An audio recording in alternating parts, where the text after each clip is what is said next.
I am so happy that you are here, Renee, and welcome officially to the Fitz Life Unfiltered. You're Yeah, here. We finally did it. I think it took me how many weeks to get you to get finally message you and be like, it's time. I'm ready yeah. for you. Let's do this. I feel like it's been months in the making. I So here agree. we are. Thanks for Here having me. we here we are. You're so welcome. I'm so grateful. And just for those of you that are listening, Renee and I did an amazing conversation on her podcast, Into the Wild. So highly recommend if you haven't listened to that one. That is a great episode to back end with this one as well. So, Renee, I want to start us off. Firstly, we have so many listeners all over the world. I would say we predominantly have a female driven listeners. We also have a lot of males, right? I run this podcast with my husband Jamie. We have lots of guests, but not a ton of guests, and we're very, I would say, curated with the guests that we have to align with our mission and our vision and our values and the way that we really lead our lives. So you are such a reflection of that. I have so much admiration and respect for you as a business owner and how you lead yourself as a mom, and as a wife. And I'm just so grateful that you're here. And this question I have is actually, I want to hear it just as much as I think that the listeners will want to hear this. But your motto, Into the Wild, is, and for the podcast, so that's for podcasts, Into the Wild, for fearless women who rewrite the rules for success in business and family life. That is, I just think that wraps you up so perfectly in a bow, by the way. For those of you that know Renee, you'll agree with me on that. But what does rewriting the rules mean for you personally right now in this Oh, season of your life?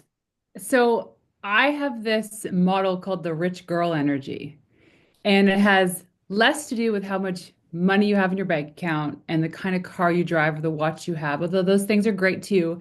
And it has everything to do with your mindset and believing in you can do it and you can have it all and you deserve it. It's the abundance mindset.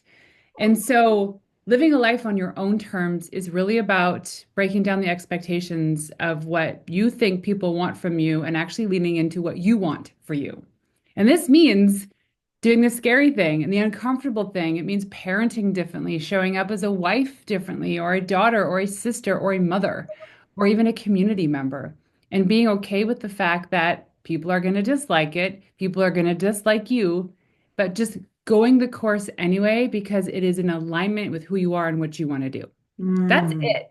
And I know there's a lot of women, especially, trying to break free from these like shackles of expectations that it's just absolutely ridiculous. The pressure we put on mothers, especially, and layer on top being an entrepreneur, absolutely ridiculous. So why not have a healthy mind, a healthy soul, a healthy spirit and body? Because like if you can't show up for yourself in that way, how are you supposed to be good for anybody else? And like even this morning, I've been on this like 2 week kick of actually getting into the gym at 6 a.m. And it took years of me dismantling that, oh my gosh, I have to be here when my kids wake up. I have to make them their breakfast.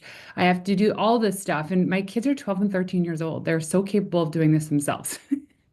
So I finally said, if mom's not here, she's at the gym, feed yourself, Yeah, peace. But love that. my God, the years of like dismantling the beliefs that I had to be the one to do it. Mm. That's powerful. And I think there's two things. I just wrote that down because I think I've been telling myself that I will be doing that for years, right? It's always something you say, I'm going to get up and I'm going to do this, and then something gets in the way. So what helped you to just do it? Like, what was that? What was it? Ripping off the Band-Aid? You just made a decision. You went with it because I think there's a lot of women that make these claims. They're like, I'm going to be in the gym the next morning, and then they don't. Yeah. So it's like, what got you there? How did Well, you first like of all, just make the decision? the desire has to be big enough for you to want to do it, Yeah. right? So maybe going to the gym is actually so far from something desirable for you that you won't ever do it. So if the goal is to actually exercise, and gym isn't a great example. It could be get your 10,000 steps Mhm. in, however that looks, or do 20-minute yoga session. Doesn't matter. The point being, the desire has to be big enough. On top of that, how I did it was not quick like a band-aid. It's a thing called confidence stacking. So you build up all this proof and this evidence that you can do the thing and you do deserve the thing, and you build on that confidence bit by bit so that finally you're actually doing the thing. And that could be starting a podcast. That could be being a guest on other podcasts. That could be actually getting into the gym, regardless of what that is. So it was never quick like a band-aid. The hardest part, like so in the rich girl energy hierarchy, the bottom of the tier is called convict, like convicted as in you're in jail, you're in prison of the expectations of you, and you don't even know it yet. And as you move up to conscious awareness and clarity, you start seeing that there is an opportunity outside of the life you live to actually do something in alignment with what your soul wants. And not to be too woo, but that's the truth is that we are here. We have a God-given assignment, and most of us are denying that Mm. because of these expectations. And then guess what happens? You get sick, you get divorced, you get alienated from friends and family. And we think that's going to be the result of us following our dreams, but it's actually the result of us living in a life that is so not fulfilling to who we are and what we do. And all the crap happens because there, I think about like, even the other day at the gym, I looked down at my legs and I'm a Mhm. 44-year-old woman. And I was like, where did this cellulite just come from? Like, you were on the back of my legs, but now you're on the front. That's just not fair. But when I saw that, my immediate response is, what am I holding on to? That needs to Mm. be released. It was Wow. nothing about the fat in my legs. It's just inevitable with Yeah. age, but there's ways of mitigating this. But that recognition of there's something I'm holding on to that is not what I desire, that is showing up for me as indigestion, cellulite in my legs, Mhm. lack of sleep, all these things. Oh, you know what, Renee, that's so powerful, even just about giving permission for all of us to just really talk about that. I think that's another thing as we age. I'm 44, we're the same age. And there are things that I have noticed in this special season of our becoming an elder. That's Becoming an elder, this yes. is it's our sage right. Like, It's called the and I second act. really we're going into our to Yeah. our wise women era, right? It's like pair the rich era, the rich energy with wise woman, and I just feel like we are going to explode.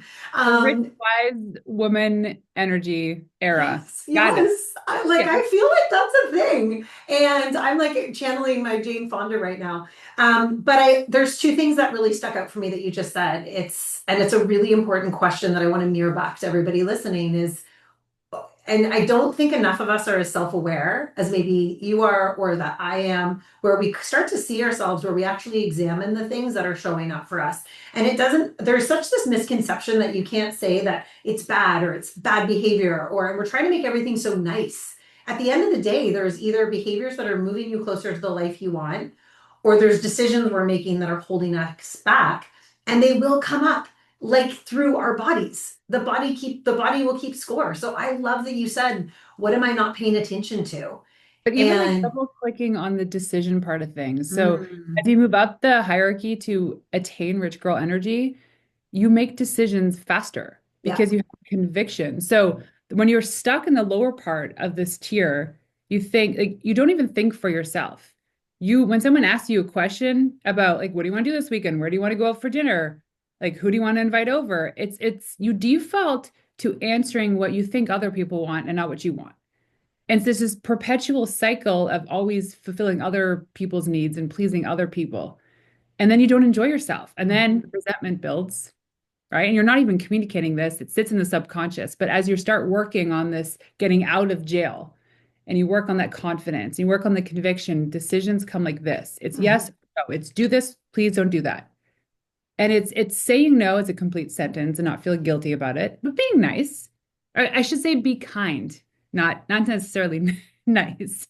Right? Because nice is like you sit pretty, you are the last person to finish eating your dinner, Mhm. and you put the napkin on your lap. And like I think of nice as in you just always follow the rules and you never question the rules, you never Mm. break the rules because you don't want to be a bad girl. But I'm like, Mm.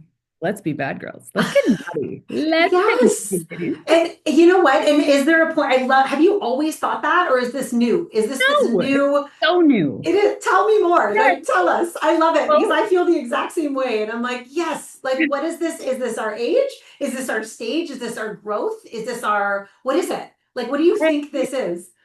I think that from my experience, it's lived Mm, experiences. yeah. But also when I turned 40 4 years ago, I've developed this model, this mindset. It's called the give no fucks 40s, the give no Yeah. f's 40s. Yeah.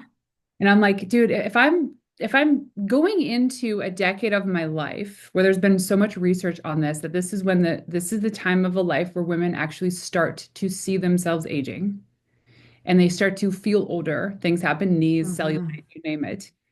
And there's no turning back. Like you can't unwind it. You can slow it, but you can't unwind it.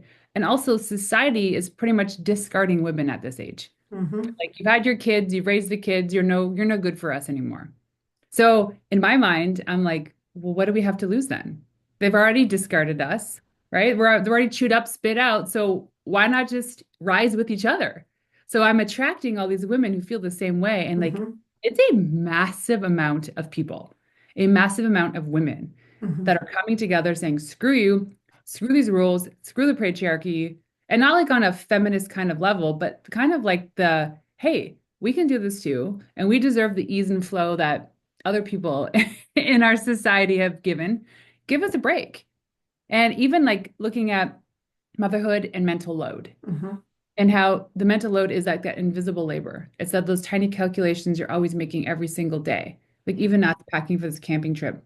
I'm the one thinking, do they have their swim shoots? Do they have the football they said they were going to pack? Do they have, and meanwhile, I'll be the last one to pack. Meanwhile, I'll be the one that shows up without the swim shorts, without the towel, without the Yeah. underwear. And then the comments will come in, oh, you're so disorganized. Oh, how would you forget something like that? That's so silly. And when I started to reflect back on this, I realized there's no shame on my husband. We've been conditioned to think like this Yeah. because the village is gone. Mm. Village and raising a child. There's Hmm. no more, hey, it's on Mary and Susie and Lucy to help make sure this kid is healthy and safe as opposed Yeah. to just mommy. Oh. And now we're so like we're just stuck in our walls at home or stuck in school. And there's hardly hey, I'm gonna drop off Will for 2 hours tomorrow if that's okay, because I gotta go run an errand. Like Yeah. this doesn't exist anymore. And it does maybe in some communities, like houses are closer together. We don't have that here. And if we do coordinate something, it's like, hey, what's Will doing on Tuesday, October 7th at 3 p.m., which is like a month from now? Yeah. Why can't it be right now? Why Hmm. can't it be like, hey, you want to come over? Or hey, can I drop the kid off? So all of this is like all of these little aha moments of holy crap, why is this on me? It Yeah. should was what built the confidence because then I started slowly asking for the things that I needed to just ease my nervous system. Even yesterday, before the day began, Dan and I both have our coffee on the couch, we journal, we read. And I sat next to him and I was like, hey, babe, like I just dropped my parents off at the airport. They've been here for 2 weeks. And this was just like a revolving door of guests. And I said to him, I have a full day of recording and my nervous system is taxed, like done flat. Tonight, I just want to come home and I just want to put on my pajamas. So don't ask me if I want to go out for dinner because that adds to the mental load. Isn't that Hmm. crazy? Yeah. So I just set the parameters and I show up and the lady Kinsey who we hired to come travel with us as we world school, she's usually done at 4 and she's still here and it's like 6 o'clock. I go, what are you doing here? She's like, well, Dan asked if I could stay till 7 so that you can come home and put on your PJs and I got the house and there's nothing to worry about. And I'm like, hallelujah. Thank you. Thank you. It didn't have to be him because I wasn't asking it to be him. I was asking for the opportunity to just manage my energy and Mm. protect it. So if I hadn't have actually just sat down and said, this is what I need, he would never have ever have done that. Yeah. So you have to ask for what you want. That's what builds on that confidence. That's what builds on you just giving less Fs. Mm. And you know what else I think it does too is it no I think one of the things that's so beautiful about that because both you and Dan are so successful, you are both like massive entrepreneurs, and he still can't read your mind no matter how successful he is. And put even just like Dan and your success, remove it all, right? Remove all the titles, remove all that stuff. At the end of the day, we are just I go back to that video of Julia Roberts looking at what's that movie? Oh my goodness, Hugh Grant. Is it Hugh Grant? Where I'm just a girl asking someone to love her, in that Oh, is that movie. from? Is that from what's that movie? No, but it's Notting Oh, Hill.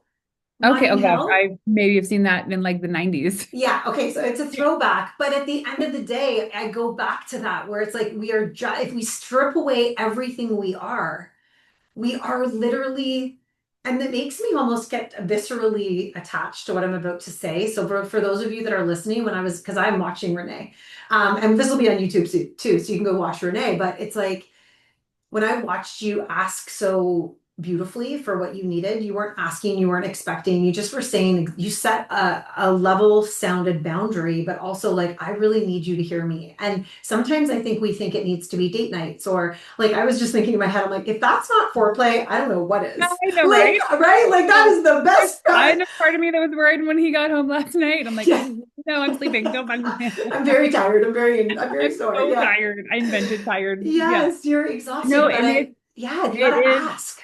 it is the asking. And it's just Mm. like, but it's also like again, I don't want to shame men, but their communication channels are so different. Yeah, of course they They are. need Yeah. they need the exact details. Like Hmm. I'm going to be home at about 5:30, 6 o'clock. I'm so tired. I just want to go into my pajamas, eat dinner, and jump into bed. Yeah. Like that's all I want to do. Can you manage the rest? Yes. And he said, absolutely, I got you.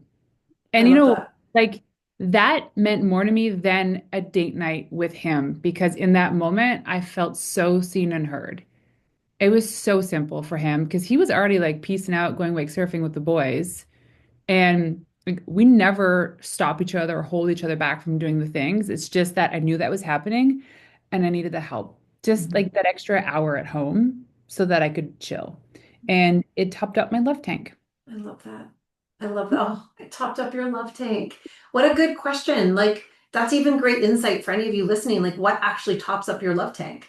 What makes you Yeah. feel connected to your partner? What makes you feel like that? This is such a beautiful, like, real example, Renee, that like, it's not going and spending money. It's like that actually ties so well into your rich girl energy. Like, that is rich girl energy. Because if Well, you you know what don't have any happened? energy, you can't That's do it. anything. That is it. It's not about like working an extra 2 hours or like jumping on extra Yeah. sales calls. It's literally protecting my energy, knowing that, hey, if I rest tonight, I'll be good tomorrow. I know that about myself. Mm, And so if I'm good tomorrow, that means I'm good for me, for my husband, for my kids, for my clients, for you showing up here. yeah. Because if I was at the energy I had at the end of the day yesterday, chatting with you now, I wouldn't even know my own name. It was Mm. so diabolical.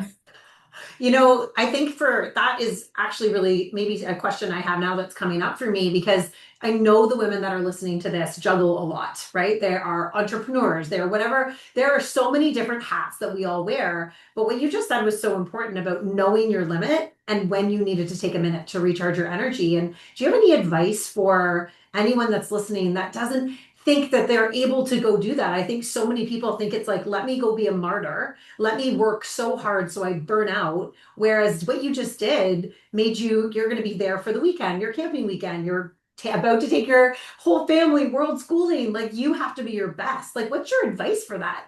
Giving Okay, themselves so permission to do that. well, first of all, like going back to the like, who am I really? We talked Mm, about this, right? So yes. when you strip away the roles, the titles, the income, the everything, like literally, you're not a daughter, you're not a wife, you're not a mother, you're not an entrepreneur. Just if you were out in the middle of the world by yourself and didn't know anything else existed, who are you really? Right? Because for me, it's I'm love and kindness. That's it, love and Mm, kindness. And I believe that's what most people are. mhm. And then when we enter society, it's like now all these demands. So the other important thing is really understanding the dynamic of your relationship. And this also works for partnerships in business. Is Dan's an extrovert and I'm an introvert. And this is really important in parenting too, because you have mismatches in parenting where you have like an extroverted parent who's trying to discipline an introverted child and like, what do you mean you don't want to go to your friend's house? I'm bending over backwards to bring you to Joey's house and they're having a pizza party. What do you mean you don't want to go? Mhm. Because Will just wants to stay home and chill out because his nervous system is tapped out. So when you look at like Dan versus me, the extrovert versus the introvert, I was very clear. You get re-energized being around people. That's the opposite. I get re-energized being alone. So I need to balance my solo time with socialization. And socialization to me happens all day at the studio. When I'm recording, like this to me is tapping into my energy bank, Mm-hmm. chatting with you. The fact that we're going away this whole weekend to socialize with hundreds of people, I knew I needed alone time. Alone time is so important to me. Tomorrow morning, he's like, babe, I want to get up. I know we're camping with all of our buddies, but I really want to go downhill mountain biking at this town just up the street. It's called Revelstoke. It has some of the most iconic mountain biking in the world. And it's like a 30-minute drive. And he goes, can I get up and go? And in my mind, I'm like, yes, please leave. Go do your thing, conquer for 2 hours, and then come back because then I know we can have a slow morning. And my oldest son, Max, is an introvert as well. So he loves the stillness of the morning. And Noah just kind of does whatever everybody else is doing. He's like a puppy. So I'm like, that's good for him. He's getting his extrovert in. He's going to go with the buddy. They're going to do their thing. And I can have a slow morning. It's a gift. We don't have to do Wow. everything together. Mm. That is the biggest shift for us in our relationship is recognizing how we recharge. Mm. Because if I was on, like, I actually thought about this yesterday. If I constantly operated at the level that Dan did, I would literally die. Like, I would die, I would have a heart attack, something would happen. I'm not built that way. Yeah. That's also okay. Mm. And so recognizing each other's need for rest or not and respecting that. Mm-hmm. And that just works. It works for us. And even my kids. Yeah. You know what, the other thing that I really like that you just said, and this is like, I want to like really pin this in, and that's okay. I love that you say that. And that's okay. It's okay that he is the way he is. It's okay that I am the way that you are. And if we don't know that, Jamie and I are similar. I am an extrovert. He is an introvert. Yeah. But what I'm learning in my sage, wise elder era I'm entering into is I'm becoming an extroverted introvert. And I need more time just being. Yeah. I need more time just being. And I'm hoping and really I'm gonna put this wish out for everybody listening that you are open enough to receive what Renee just laid out. And sometimes I think women need, whether it be women or men even listening to this, that might need permission to audit. Hey, am I meeting my partner, my kids, and my own energy? Like what you just gave was such a gift of an audit, right? And a reflection. It's like just a reflection piece of like, are you paying attention? Are Mhm. you, I love how you postured. Please go fulfill your creativity in the morning. So when he gets back, he's going to be so excited to see you. That's relationship. That is like, it gives me chills. And That's the, yeah, it's I actually beautiful. shared this post. It's so hyper relevant to this episode, and I'm gonna bring it up here. So give me a second. And Yeah. actually, we got like 914,000 views on this post on Instagram. And I'm gonna read this. Okay. The lie that's keeping your marriage stuck is that marriage should be 50-50. Mm. It's exhausting and it doesn't work. You can't split love like a dinner bill. I used to keep score. Dan does this, so I do that. One foot always out the door. For fear drove everything. What if he takes advantage? What if I give too much? Then I learned Jim Rohn's secret. You work on you 100%, and I'll work on me 100%. And I'm committed to this relationship 100%. Hopefully, you are too. If not, I'm still showing up. Mhm. That that was the thing. That was the straw that broke the camel's back in a good way because we think of like 100 being the whole and we each contribute 50-50. It's no. The best relationship we ever received was you go work on you Mhm. 100% all the time. And so Dan saying, "Hey, I really want to go downhill mountain biking tomorrow in Revelstoke," is him saying, "I want this for me."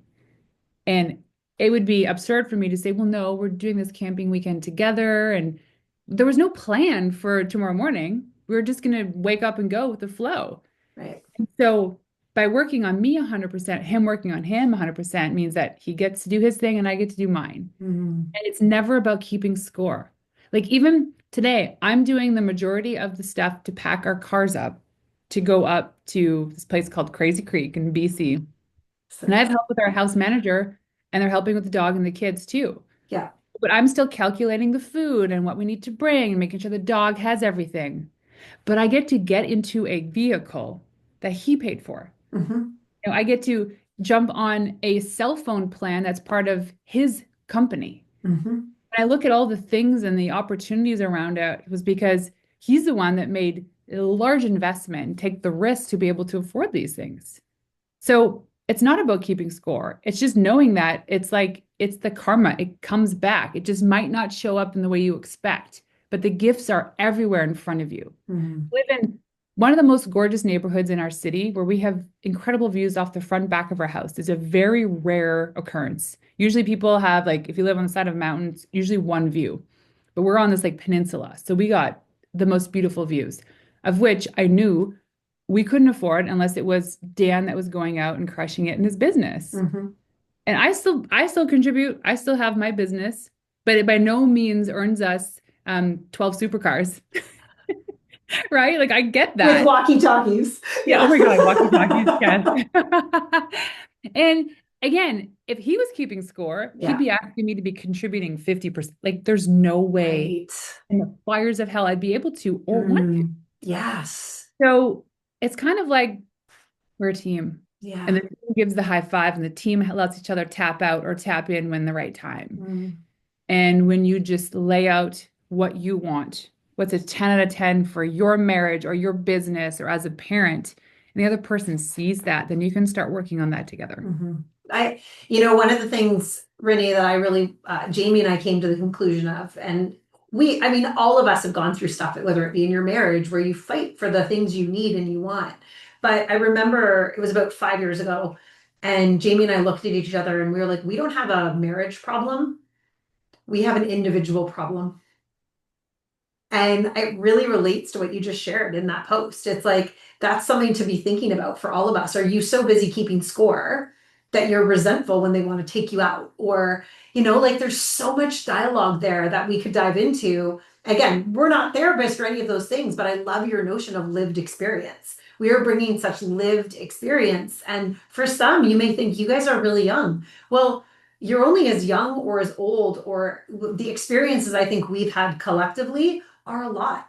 And we've been put into different situations that have given us this lens of life and understanding. And I just really respect when someone can be so honest, because I don't think there's enough people being as honest as this, saying, hey, this is what I really need to be aware of. And this is what I need to witness in my partner. And that's another thing that came up for me while you were talking is acknowledging like how much you acknowledge Dan and how much you acknowledge that success and you're thankful for it and you're grateful for it because your boys are watching you also edify that and be proud of that.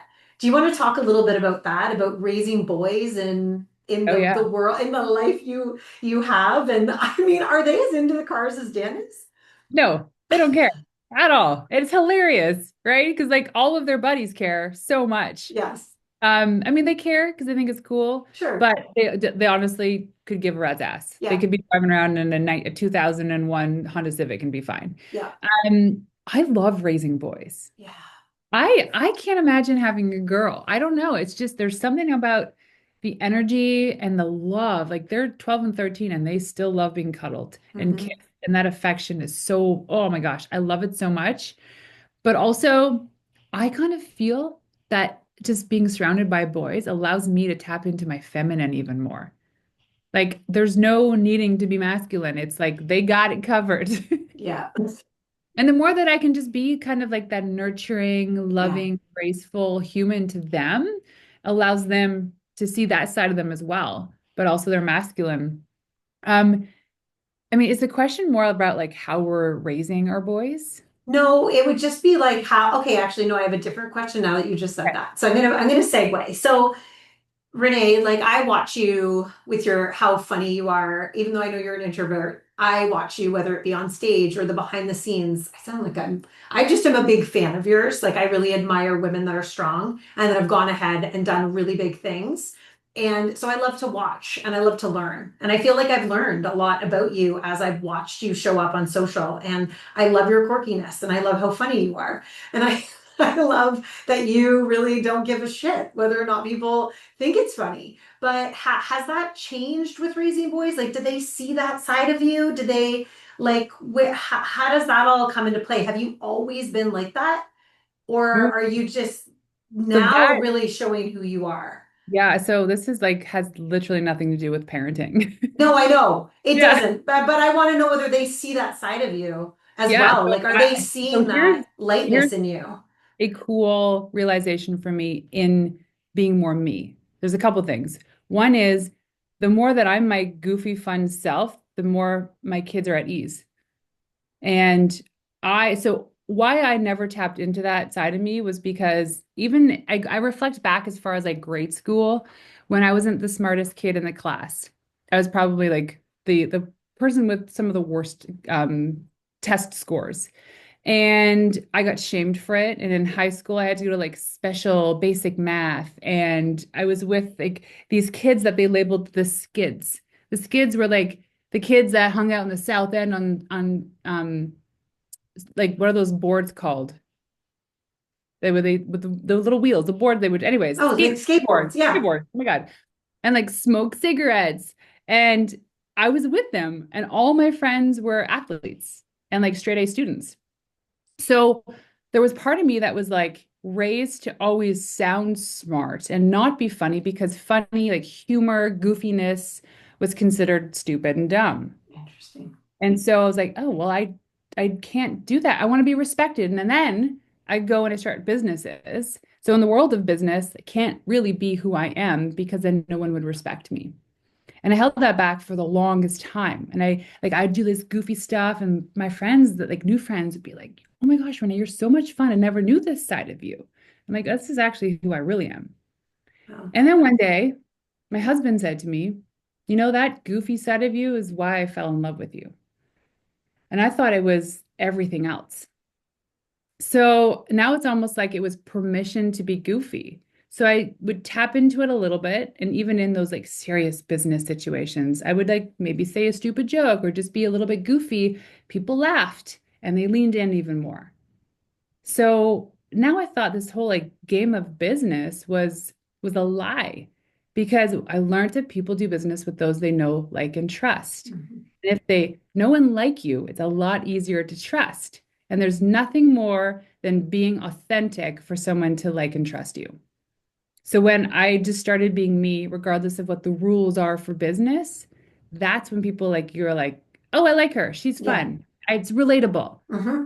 And then I'm like dancing and doing stuff and like making fun of myself in front of my kids. Like I joke about like my hair on all the time on social about like the neck skin. Like I had a story the other day. I was like, oh my God, I got like snake skin on my neck. Like, look at this. Because if you can make fun of yourself before anybody else, it kind of doesn't give them the opportunity to make fun of you because you're like, I already did it. So this is old news, buddy. Yeah. I love that. And I think it's also giving your kids permission too to say, so I have a son and I have a daughter, Colby and Tessa, and you're absolutely right. It's so different raising boys. And what you are also doing for them by showing that side of you is also not creating a picture of this perfect female species that's unattainable. I think sometimes I am goofy and myself so much with them and thank God, because I do think it comes back to business and I do think it comes back to parenting. Because if you can't be who you are in your own home when no one's looking, you're certainly not going to be doing that, in your energy will not be there in on social media or in that next offer you have, or because no one will believe you. No, and think about how exhausting it is playing a role that's not you. Yeah. You do it so much, then you don't even know who you are Mm. because So you're like, when did you take that? How long ago was that like conversation that really, when you're like, I'm just gonna, like, no holds bar, I'm gonna be me, fully me. This is like who Renee Warren is. maybe within the last year. What? Yeah. No. Oh yeah. 100%. Yep, fully me. And I will tell you a couple things like the stack of this because people are like, wow, Renee, since April of 2024 or 2023, you seem to be really more confident. I got Mm. a nose job. And Okay. this was massive emotional unpacking for me. This was Wow. something I've been wanting for 30 years. Good for you. Never told anybody about it because if I did, then it would just draw attention to my nose. And it was the only thing I wanted done. So over the course of 30 years, I secretly go and see plastic surgeons and have consultations and before and after photos and like look at the prices and think, oh God, what are people going to think? What are people going to say if I go and get this done? Now I can hear dogs. Now I can hear them. So I'm like, okay, the only person in my life that I need to have on board with me is my husband. That's it. No one else, it doesn't matter. Because here's what happened. When I was thinking, I'm not going to do this because people are going to say something. Well, they were already saying something about my nose. They already were. So I'd rather the conversation be about them saying, oh, yeah, well, she got, plastic surgery, she got a nose job, and me actually liking my nose than them winning. So I got it done. And then over the course of the last year and a half, the swelling has been going down like every single month. It gets better and better. Now I can actually be on camera and I can be more confident and I can be in conversation and just fully be myself. So for me, that was the thing. It was 30 years of being just bullied in grade school that just kept gnawing at me. And I did the thing. And I'm not saying like go and get plastic surgery because you'll be more confident. This was my thing. For you, it could be something that has nothing to do with your looks. It could be everything to do with relationships or, something else. But that was the thing for me. And then when I felt that confidence on camera, when I felt the confidence being in a room next to people and I could like turn my face and I'm like, wait, my nose looks good. I was like so excited to share it with people. And it just kind of it spiraled from there. And then I was my goofy self because now I can draw attention to myself because I didn't care about this thing on my face. Even like for our wedding 10 years ago, I had everybody come dressed in white because I did not want to be the center of attention. I didn't want people to look at me. I thought it was so ugly. I'm like, don't look at me, I'm hideous. And now I'm like, look at me.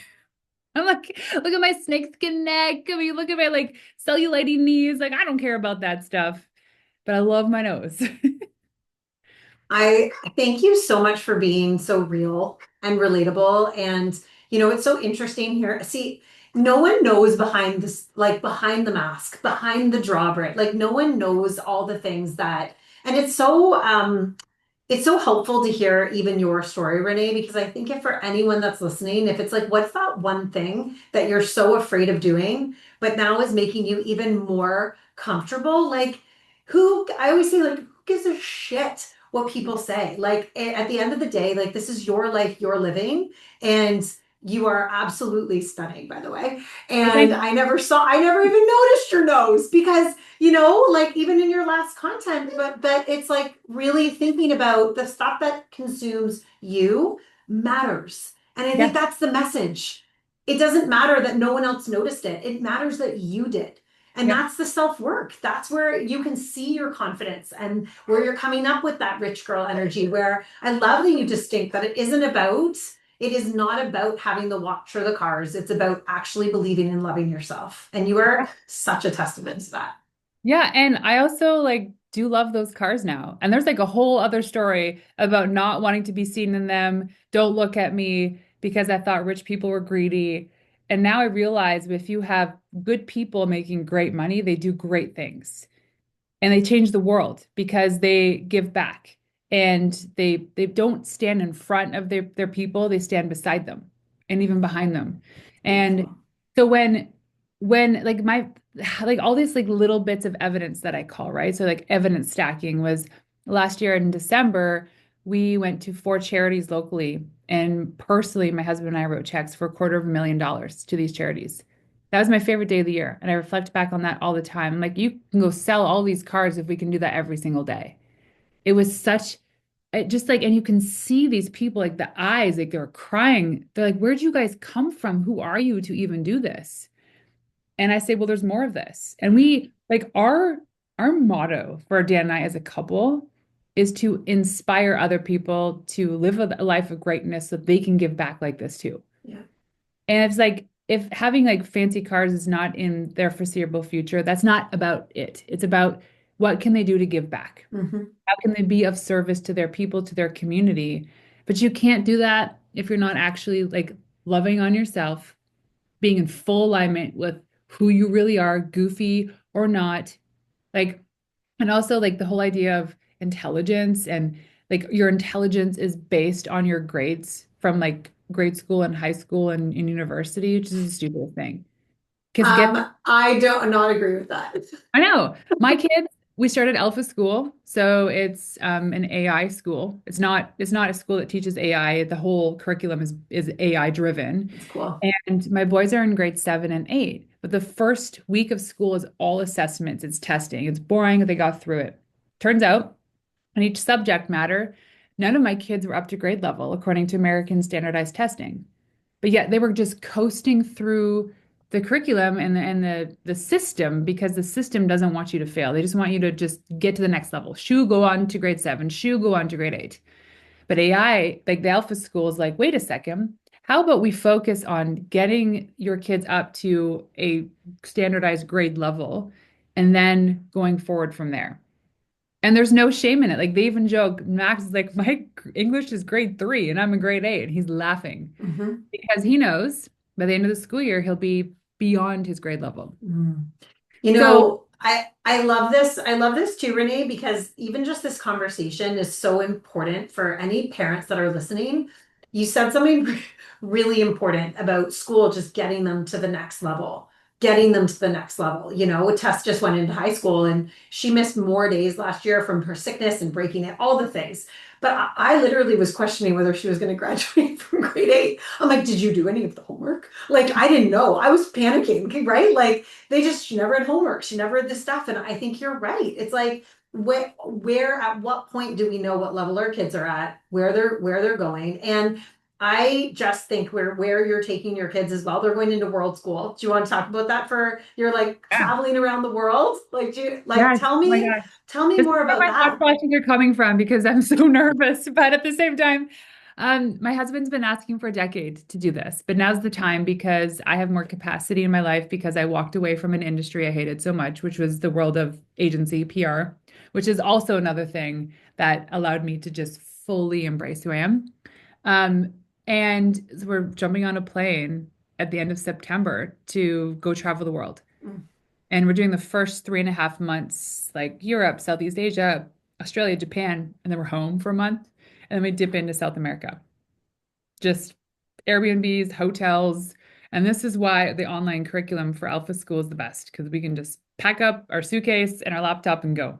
I love that so much. All right. Just before we wrap up, I have one last question for you, Renee. If you could wave a magic wand and you Yeah. could give any piece of advice for the listeners that would actually go right into their soul and it would change who they are and not change who they are like in a negative way, anybody listening, but just we both, I know, have the mentality of we're all meant for more. And if we desire it, it's available. Yep. So, what is one thing, whether it's a line or a piece of advice, that you would give to anyone listening, especially from coming from someone that's literally living her dream? And that's Yeah. not been easy. It's not been linear. It's from hard work, dedication, but the locked in vision. What would you impart on them? It would be a question. And I think everyone should journal on this, put this in the top of their page tomorrow morning, wake up, or maybe it's today as you're listening, and ask yourself, who am I really? Who am I really? And then ask yourself, why not me? And why not now? Because I guarantee you, all of those excuses have everything to do with other people's expectations and not what you can actually do. So who am I really? Why not me? And why not now? And I'd love to know. I'd love to know your answer. You can follow me on Instagram, Renee_Warren. If you have any questions about this, about rich girl energy or confidence stacking, I'm happy to help out and chime in. It's what I love to do because I lived it, lived experience, and here I am. Feel like I'm shining. You really are. And I will put in the show notes as well. Renee's got a book. She's got an incredible podcast. I'll also put Dan's details into because he is someone you need to know. And if you have not listened to Buy Back Your Time, which is in behind you, you need to listen to that as well. So I know, like a little plug for Dan Those are there. his, those are his YouTube plaques. Those are not mine. I Although love they will that. be mine one day. Yes, One they will be. they will be. Yes, Yes. they will be. Renee, I'm so grateful for you and I appreciate you so much. Also, Renee is the founder of the Pink Skirt Project, which y'all need to go follow that too. And maybe we can all, some of us can go attend because I would I love to think be in so. that room and Why meet you nice in real start? life. And so I want to put that plug in too because it's such a neat event and there's so much Renee is up to that you all need to go follow her magic because she is literally wild and brave, and it's admirable. And I appreciate you so much. Yes, Thanks for thank being you. here.